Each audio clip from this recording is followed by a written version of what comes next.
మిత్రులందరికీ నమస్కారం ఫ్రెండ్స్. ఈ వీడియోలో మనం ఎడ్యుకేషన్కి సంబంధించి వచ్చిన ముఖ్యమైన అప్డేట్స్ గురించి చూద్దాం. మొదటి అప్డేట్ వచ్చేసరికి ఏపీపీఎస్సీ ఆంధ్రప్రదేశ్ పబ్లిక్ సర్వీస్ కమిషన్కి సంబంధించి త్వరలో ఉద్యోగ నోటిఫికేషన్లు అంటూ మనకి ఇన్ఫర్మేషన్లో ఈనాడు న్యూస్ పేపర్లో మెయిన్ ఎడిషన్లో ఫ్రంట్ పేజ్లో రావడం జరిగింది.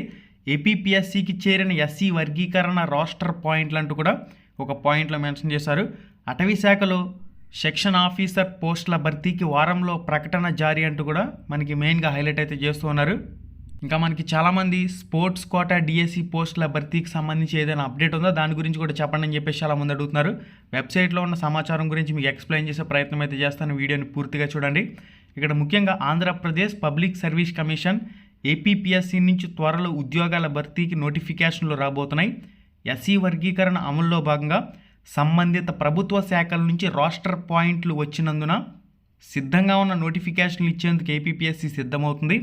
అటవీ శాఖలో forest beta officer, assistant beta officer ఉద్యోగాల భర్తీకి మొత్తం 691 పోస్టులకు సంబంధించి ఈ నెల 14న నోటిఫికేషన్ జారీ చేసిన విషయం కూడా తెలిసిందే. ఆల్రెడీ ఈ 691 forest beta officer, assistant beta ఆఫీసర్కి సంబంధించి కంప్లీట్ వివరాలతో సిలబస్కి సంబంధించి, ఎగ్జామ్ ప్యాటర్న్కి సంబంధించి, కంప్లీట్ నోటిఫికేషన్కి సంబంధించి మన ఛానల్లో ఆల్రెడీ ఒక వీడియోతో అప్లోడ్ చేయడం జరిగింది. ఇంకా ఎవరైతే చూడలేదో మన ఛానల్లో ఉంటుంది, వీడియోని చెక్ చేయొచ్చు. అటవీ శాఖలోనే 100 సెషన్ ఆఫీసర్ పోస్టులకు సంబంధించి అదనంగా ఇతర శాఖలకు చెందిన మరొక 75 పోస్టుల భర్తీకి సంబంధించి నోటిఫికేషన్లు ఇవ్వాల్సి ఉంది. అటవీ శాఖలో సెషన్ ఆఫీసర్ పోస్టుల భర్తీకి సంబంధించిన నోటిఫికేషన్ మాత్రం వారం రోజుల్లో APPSC Andhra Pradesh public service commission ఇవ్వనుందంటూ కూడా ఒక పాయింట్లో మెన్షన్ చేశారు. శాఖల వారీగా పోస్టులు ఇలా అంటూ కూడా మనకి ఇన్ఫర్మేషన్లో ఉంది. మున్సిపల్ శాఖలో జూనియర్ అకౌంటెంట్ ఆఫీసర్ కేటగిరీ 2కి సంబంధించి, అదేవిధంగా సీనియర్ అకౌంటెంట్ కేటగిరీ 3కి సంబంధించి, జూనియర్ అకౌంటెంట్ కేటగిరీ 4కి సంబంధించి 11 అని చెప్పేసి ఇక్కడ మనకు మెన్షన్ చేయడం జరిగింది. టెక్నికల్ అసిస్టెంట్ భూగర్భ నీటిపారుదలకు సంబంధించి 4, అసిస్టెంట్ ఇన్స్పెక్టర్ మత్స్య శాఖకు సంబంధించి 3, హార్టికల్చర్ ఆఫీసర్ ఉద్యానవన కేటగిరీకి సంబంధించి 2 వరకు ఉన్నాయని చెప్పేసి ఇచ్చున్నారు.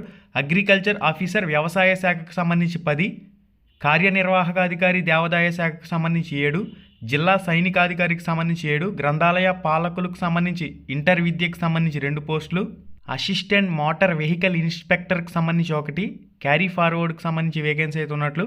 నెక్స్ట్ జూనియర్ అసిస్టెంట్కి సంబంధించి, టైపిస్ట్కి సంబంధించి 1, ఇతర శాఖల్లో కూడా కొన్ని పోస్టులు ఉన్నాయని చెప్పేసి మనకి మెన్షన్ చేస్తున్నారు. ఉమ్మడి పరీక్ష ఏంటంటూ కూడా మనకి ఇన్ఫర్మేషన్లో మెన్షన్ చేశారు. పైన పేర్కొన్న పోస్టుల భర్తీకి సంబంధించి నోటిఫికేషన్ వెలువరించేందుకు కాస్త సమయం తప్పనిసరి. ఆయా పోస్టుల భర్తీకి సంబంధించిన సిలబస్ను అనుసరించి ఉమ్మడిగా పరీక్షను నిర్వహించేందుకు ఉన్న అవకాశాలపై పరిశీలన జరుగుతుంది. అసిస్టెంట్ ఇంజనీర్ పోస్టులకు సంబంధించి ఇతర పోస్టుల భర్తీకి అదే విధానాన్ని ఏపీపీఎస్సీ అనుసరించింది. అయితే ఒకే అభ్యర్థి 2-3 పోస్టుల భర్తీకి సంబంధించి దరఖాస్తు చేస్తారు. ఇలాంటి పరిస్థితుల్లో ఉమ్మడి పరీక్షా విధానంపై తలెత్తే సమస్యలు, తీసుకోవాల్సిన చర్యలపై ప్రస్తుతం చర్చ జరుగుతుంది. దీనిపై స్పష్టత వచ్చిన అనంతరం సదరు ఖాళీల భర్తీకి సంబంధించిన నోటిఫికేషన్లు జారీ చేస్తారంటూ కూడా మనకి ఇన్ఫర్మేషన్లో పబ్లిష్ చేశారు. ఇవి మనకి ఏపీపీఎస్సీకి సంబంధించిన తాజా వివరాలు. మనకి నెక్స్ట్ అప్డేట్ వచ్చేసరికి చాలామంది స్పోర్ట్స్ కోటా డిఎస్సికి సంబంధించి ఏదైనా అప్డేట్ ఉందా సార్ అని చెప్పేసి అడుగుతూ ఉన్నారు. మనకి స్పోర్ట్స్ కోటా డిఎస్సికి సంబంధించి సెపరేట్గా అఫీషియల్ వెబ్సైట్ అయితే ఉంది. స్పోర్ట్స్ కోటా డిఎస్సికి సంబంధించి ఆల్రెడీ ఆన్లైన్ అప్లికేషన్లు కూడా తీసుకున్నారు. ఆన్లైన్ అప్లికేషన్లు తీసుకుని సర్టిఫికేట్ల వెరిఫికేషన్ చేపట్టవలసి ఉంటుంది. సర్టిఫికేట్ల వెరిఫికేషన్ ప్రాసెస్ కంప్లీట్ అయిన తర్వాత ప్రొవిజనల్ సెలక్షన్ లిస్ట్ పెట్టాలి. మళ్ళీ సెలక్షన్ లిస్ట్కి అనుగుణంగా అభ్యంతరాలు స్వీకరించాలి. అభ్యంతరాలు స్వీకరించిన తర్వాత మళ్ళీ ఫైనల్ లిస్ట్ ఇవ్వాలి. మనకి అఫీషియల్ వెబ్సైట్లో చూసినట్లయితే ఎటువంటి అఫీషియల్ స్టేట్మెంట్లు కానీ, పత్రికా ప్రకటనలు కానీ, ఎటువంటి సమాచారం న్యూస్ పేపర్లో కూడా కానీ లేదు. కానీ కొంతమంది అభ్యర్థులు ఏంటంటే సర్టిఫికేట్లు అప్లోడ్ చేయండి అని చెప్పేసి కాల్స్ వస్తున్నాయని చెప్పేసి కూడా కొంతమంది చెప్తూ ఉన్నారు. ఎవరైతే ఈ స్పోర్ట్స్ కోటా డిఎస్సికి సంబంధించి అప్లై చేశారో మీకు ఏదైనా సమాచారం వచ్చిందా, కాల్ రూపంలో కానీ లేదా మెసేజ్ రూపంలో కానీ, మెయిల్ రూపంలో కానీ తప్పకుండా కామెంట్ చేయండి. మిగిలిన అభ్యర్థులు కూడా ఉపయోగపడుతుంది. ఇక్కడ మనకి మొత్తంగా 3% పోస్టుల భర్తీకి సంబంధించి, స్పోర్ట్స్ కోటాకి సంబంధించి 421 ఉద్యోగాలకు సంబంధించి ఎటువంటి పరీక్ష లేకుండా నేరుగా ఏవైతే స్పోర్ట్స్ సర్టిఫికెట్లు ఉంటాయో వాటిని ప్రామాణికంగా చేసుకుని పోస్టుల భర్తీ చేస్తామంటూ సెపరేట్గా నోటిఫికేషన్ అయితే విడుదల చేశారు. దీనికి సంబంధించి మనం చూసినప్పుడు స్కూల్ ఎడ్యుకేషన్కి సంబంధించి గవర్నమెంట్ బాడీ, అదేవిధంగా జెడ్పీపీ, ఎంపీపీ స్కూల్స్కి సంబంధించి మనం చూసినప్పుడు 13 జిల్లాలకు సంబంధించి ఏ పోస్ట్ కేటగిరీకి సంబంధించి ఎన్ని పోస్టులు ఖాళీలు ఉన్నాయనే వివరాలు మీరు ఇక్కడ స్క్రీన్ మీద చెక్ చేయొచ్చు. వీటికి సంబంధించిన పోస్టుల వారి వివరాలకు సంబంధించి పీడిఎఫ్ అనేది రామ్ రమేష్ ప్రొడక్షన్స్ టెలిగ్రామ్ గ్రూప్లో కూడా పోస్ట్ చేశాను. మీరు డైరెక్ట్గా రామ్ రమేష్ ప్రొడక్షన్స్ అని చెప్పేసి టెలిగ్రామ్ గ్రూప్లోకి వెళ్ళి పీడిఎఫ్ ఉంటుంది. మొత్తంగా 421 పోస్టులకు సంబంధించి ఏ పోస్ట్ అనేది ఏ కేటగిరీకి సంబంధించి అనేది మీరు క్లారిటీగా చెక్ చేసుకోవచ్చు. మనకి నెక్స్ట్ వచ్చేసరికి స్కూల్ ఎడ్యుకేషన్ డిపార్ట్మెంట్కి సంబంధించి స్కూల్ ఎడ్యుకేషన్కి సంబంధించి మున్సిపాలిటీ అండ్ మున్సిపల్ కార్పొరేషన్కి సంబంధించి జిల్లాల వారీగా వేకెన్సీస్ లిస్ట్ అనేది ఇక్కడ మీకు స్క్రీన్ మీద కనిపిస్తుంది. మొత్తంగా 30 పోస్టులు అయితే ఉన్నాయి. వీటికి సంబంధించిన వివరాలు కూడా మీరు ఇక్కడ చెక్ చేయొచ్చు. మనకి నెక్స్ట్ ట్రైబల్ వెల్ఫేర్కి సంబంధించి ఆశ్రమ్ స్కూల్స్కి సంబంధించి మొత్తం 13 జిల్లాలకు సంబంధించి వేకెన్సీస్ ఎక్కడెక్కడ ఉన్నాయనేది కూడా మీరు ఇక్కడ చెక్ చేయొచ్చు. నెక్స్ట్ మనకి రెసిడెన్షియల్ ఎడ్యుకేషన్ ఇన్స్టిట్యూట్స్కి సంబంధించి స్టేట్ వైడ్ ఏవైతే పోస్టులు ఉన్నాయో జోన్ల వారీగా పోస్టుల వివరాలను కూడా మీరు ఇక్కడ చెక్ చేయొచ్చు. ఇది కంప్లీట్గా స్పోర్ట్స్ కోటా డిఎస్సికి సంబంధించిన ఖాళీల వివరాలకు సంబంధించి మీకు స్క్రీన్ మీద కనిపిస్తుంది. ఓకే, ఇంకా జిల్లాల వారీ లిస్టులు కావాలంటే మనకి స్పోర్ట్స్ కోటా డిఎస్సి అఫీషియల్ వెబ్సైట్లో మీరు చెక్ చేసుకోవచ్చు. అక్కడి నుంచి పీడిఎఫ్లు అనేవి డౌన్లోడ్ అవుతున్నాయి. అక్కడ మీకు మరింత సమాచారం అనేది అందుబాటులో ఉంటుంది. మొత్తంగా 421 పోస్టులు అనేవి ఎటువంటి ఎగ్జామ్స్ లేకుండా భర్తీ కాబోతున్నాయి.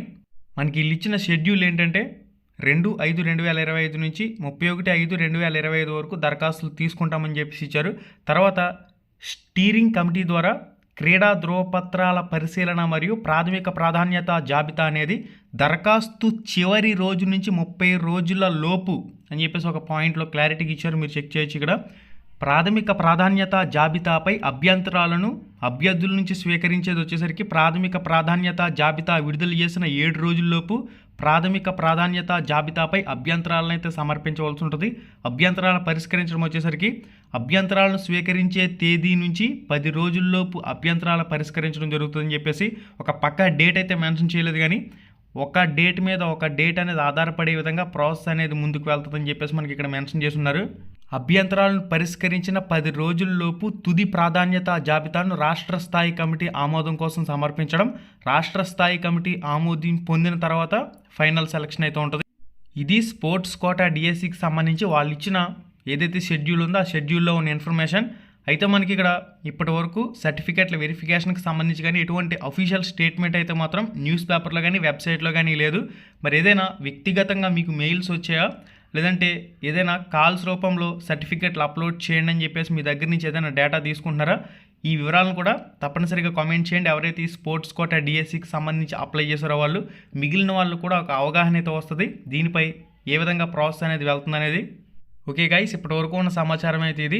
ఇక ఎవరైతే రెగ్యులర్ డిఎస్సికి సంబంధించి అప్లై చేసేటప్పుడు డేట్ ఆఫ్ బర్త్లో మిస్టేక్ చేసి క్యాస్ట్లో మిస్టేక్ చేసి మెయిన్ అంశాలు ఏవైతే ఉన్నాయో డేట్ ఆఫ్ బర్త్ కానీ క్యాస్ట్ కానీ చాలా ఇంపార్టెంట్ కనుక మీరు నామినల్ రోల్స్ దగ్గర ఎగ్జామ్ సెంటర్ దగ్గర నామినల్ రోల్స్ దగ్గర మీరు డేట్ ఆఫ్ బర్త్ మిస్టేక్ చేసినప్పుడు లేదంటే క్యాస్ట్ మిస్టేక్ చేసినప్పుడు నామినల్ రోల్ దగ్గర వాళ్ళకి వివరాలు అనేవి ఇవ్వకుండా వదిలేశారంటే కంపల్సరీగా మీరు మంగళగిరి విద్యాభవన్కి వెళ్ళి మంగళగిరి విద్యాభవన్ దగ్గర లెటర్ రాయాలి.